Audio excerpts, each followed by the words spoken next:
าดสดในรัสเซียได้อันใดเดียว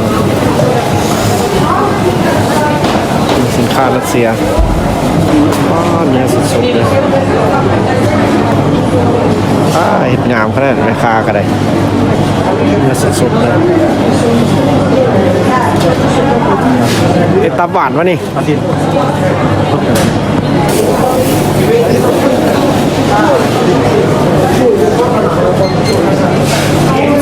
เนื้อสดๆเลย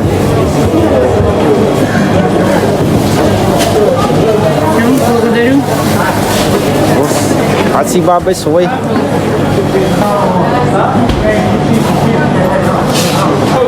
Меха Россия.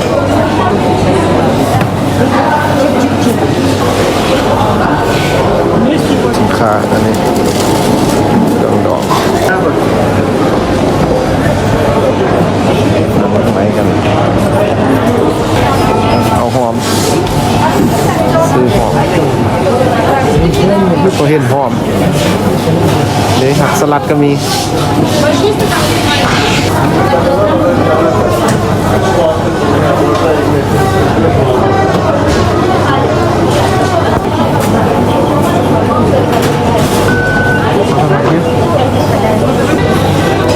ตลาดสดในรัสเซีย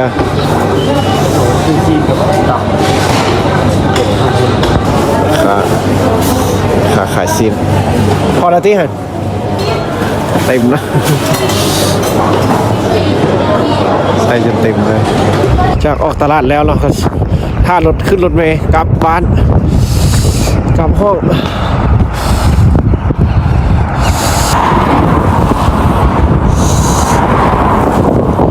นี่หนาวแล้ว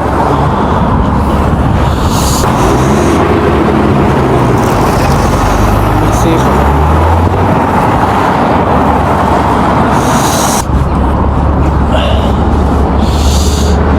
ประชาชนบ้านเถื่อนท่าขึ้นรถเมล์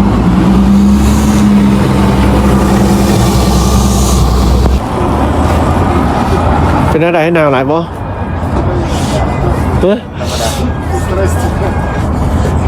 เจ้าองศามือนี่-13ขับมา-13องศาพาพี่น้องมาเบิ่งนำกันชื่อว่าห้านขายปลาก็จะอยู่นี่พี่น้องห้านขายปลาสดจักปลาอย่างอันนี้ปลาแซลมอนก็มี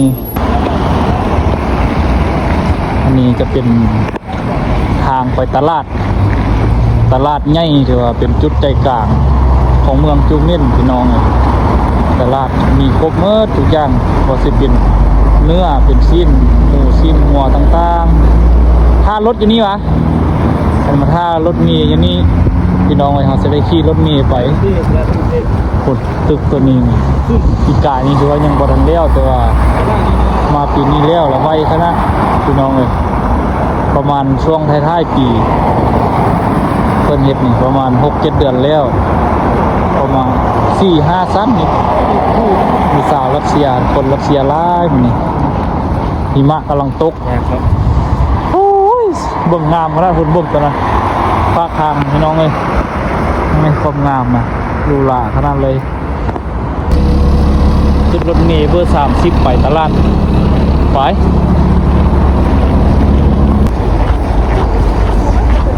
พาพี่น้องมาตลาดขายปลาพาพี่น้องไปซื้อปลาบูพี่น้องเลยซื้อปลาบูเขาจะเอาไปต้มส้มหรือว่าเอาไปปิ้งกับตำมักแครอทแซ่บๆไปเบิ่งบ่ฮู้ว่าสิมีหรือบ่มีนี่ติดตามเด้อพี่น้องเด้อปลาบูอยู่รัสเซียเป็นจังไดนี่คือปลาบูอยู่บ้านเฮาบ่แล้วก็ราคาสิถึกจักรูเบิลถึกจักกีบพาพี่น้องมาเบิ่งนำกันชื่อว่าห้านขายปลาก็จะอยู่นี่พี่น้องห้านขายปลาสดมีหูปลาสลามนี่พี่น้องเลย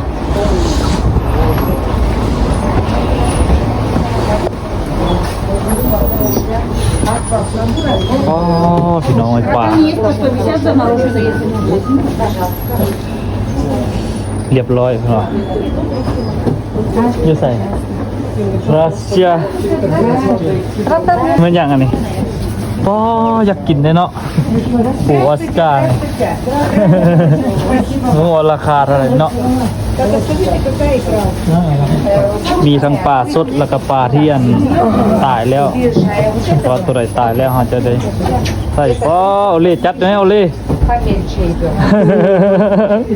ผมมีเงินเปล่าเลขกับผมมีเงินพี่น้องเลยเงินเดือนก็บ่ออกอันนี้จะเป็นปลาที่ว่าตายแล้วจะได้แช่แข็งไว้นั่นนี่แต่ว่าปลาบู้นี่ทนบ่ตายพี่น้องไอ้บ่ตายง่ายๆทงละครับโอ้เอาจาก3 ธงได้ฮะเอา3 ธงได้3 คาบโอ้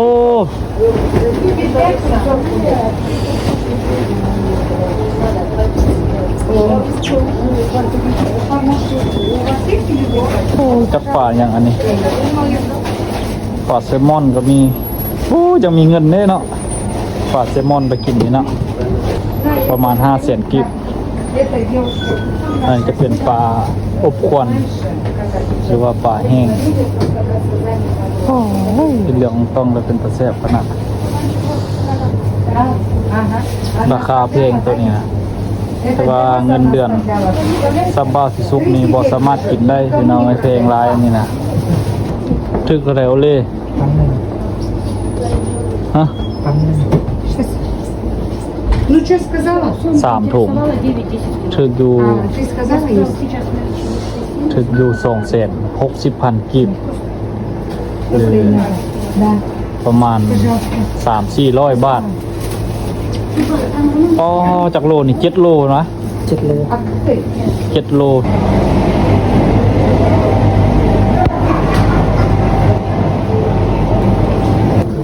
ราคาเท่าไหร่นี่น้ำตาล60 ลูกถึงอยู่ประมาณ10 ปลายพันพี่น้องประมาณ 15,000นั่นจะเป็นเกลือพี่น้อง30 รูเบิลก็ถึงอยู่ประมาณ 7-8,000 กีบต่อถุงนะไปลุยมานี่มาในงบประมาณถือว่าประมาณ2 ล้านกีบพี่น้องออกตลาดว่า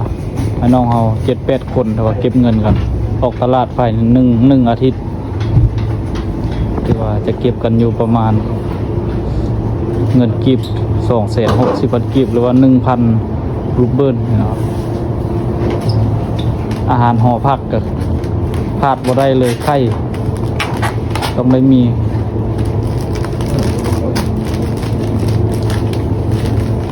จะว่าได้ใส่โลยูพี่น้องเฮาสิซื้อหลายเลยบาทนี่นะออกหลายบัดเดียวเลย ทิศนึง ประมาณ1 อาทิตย์เนาะแบกเนาะคือว่าจัดไปเต็มระบบเลยโอลีคนรอคนสิพาเฮ็ดมานี่พาซื้อเพิ่นก็จะได้จบแล้วโอลีคือว่าใกล้จะจบใกล้จะได้กลับบ้านแล้วอันนี้จะเป็นทิชชู่พี่น้องเอาไว้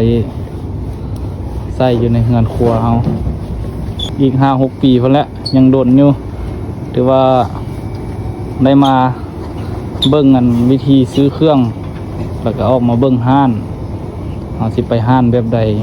ไปซื้อใส่สินค้าแต่ละอย่างเพิ่นวางขายแต่ละห้านจะบ่คือกันพี่น้องสินค้าก็มีหลากหลาย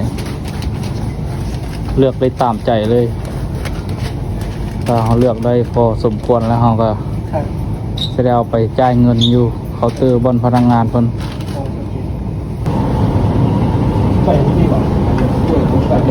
ถือว่าลดผ่อนรายจ่ายไปหลายเติบอยู่พี่น้องกินข้าวยุ่งเย็นกระสองคาบ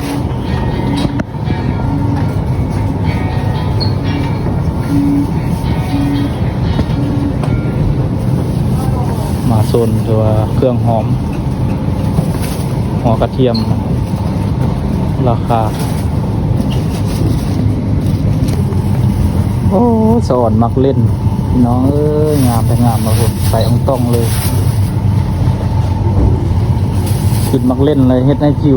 วดีคืออันบ้าโอเล่เด้อพี่น้องเด้อ เอามักเล่นมากินละลายเฮ็ดแก้วขึ้นกระต้าเลยพวกจากนั้นก็จะได้เอาขึ้นไปไว้เงินก็เนาะเราจะได้ออกไปซื้อเนื้อตลาดซื้อเนื้อพูนอยู่ตลาดใหญ่ตลาดเนื้ออันนี้จะเป็นเครื่องมาเบิ่งโอเล่ซิกบินพี่น้องเลยแต่ว่าเครื่องที่เราเลือกมาได้เฉพาะว่ายูฮานนี้เราก็จะเอาซ้ำนี้ก่อนแต่ว่าเบาแบกก็เป็นมือขวาบาสิสุกก็เป็นตากล้องให้นะถ่ายเพื่อว่าจะได้เก็บไว้ให้ที่พ่อแม่พี่น้องได้เบิ่งการใช้ชีวิตอยู่ในรัสเซีย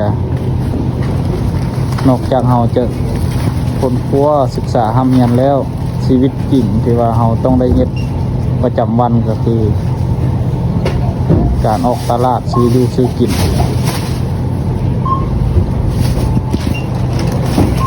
มันจะเป็นเครื่องที่ว่าเราสามารถเซ็ตเองแล้วก็จ่ายอยู่นี้ได้ถ้าเราโบเฮ็ดเราก็จะไปพ่นพนักงานพ่นเซ็ตให้ก็ได้พี่น้องถ้าผู้ใดอยู่หลายปีถือว่าหูเฮ็ดแล้วเราก็เอามาเซ็ตมาจ่ายอยู่นี้ถือว่าง่ายพี่น้องโอ้สิหมดเท่าไหร่เด้อเครื่องหลายบัดนี้ เงินสิพออยู่วันนี้เต็มกระต้าเลยนี่นะเอามาลุ้นเบิ่งนำกันว่าสิหมดเท่าไหร่สิหมดจากแสนหรือสิหมดจากถึงเงินรัสเซียเท่าไหร่ถึงเงินกีบเท่าไหร่ถึงเงินบาทเท่าไหร่พี่น้องมาลุ้นนำกันเดี๋ยวนี้เวลาเราเซ็ตบินราคามันจะขึ้นอยู่นี่หัวกระเทียมมันนี่เราก็เลือกใส่บนหัวกระเทียมมันเป็นน้อยแล้วมันจะถือเป็นเงินไล่เป็นเงินให้เราเลยนี่ถือว่าสบายถ้าว่าเป็นแบบนี้ยกตัวอย่างว่าอันนี้มันมีหลายอันเราก็บวกใส่ว่ามีจักจำนวนมีจักอันเนาะคือไข่เนี่ยไปใส่2 อันเนาะเพราะว่าเรา2 แตะ เอาละ ถึงเท่าไหร่นี่ 2,000เกือบ500,000 1,800 ปลาย 1,800 ปลายรูปบุรีหรือว่า พอดี500,000 ประมาณเท่าไหร่นี่เงินกินเกือบ500,000น้อย400,000 ปลาย400,000 ปลาย500,000 กิบโดยประมาณว่าถึงเงินบาทก็ถืออยู่ประมาณเกือบ1,000 บาทประมาณ800 บาทเอาคือว่าจบไป1 บินติดตามตลาดสดเด้อบัดนี้ไปตลาดสดซื้อเนื้อมาเตรียมเส้นทงมานี่นะเอาจัดการเบาแวก บ่าวปากกระดิ่งเด้อพี่น้องไงถ้าผู้ใดเห็นก็ทักทายผมยินเพิ่นให้กำลังใจอันเบาแบกเด้อการใช้ชีวิตอยู่ในรัสเซีย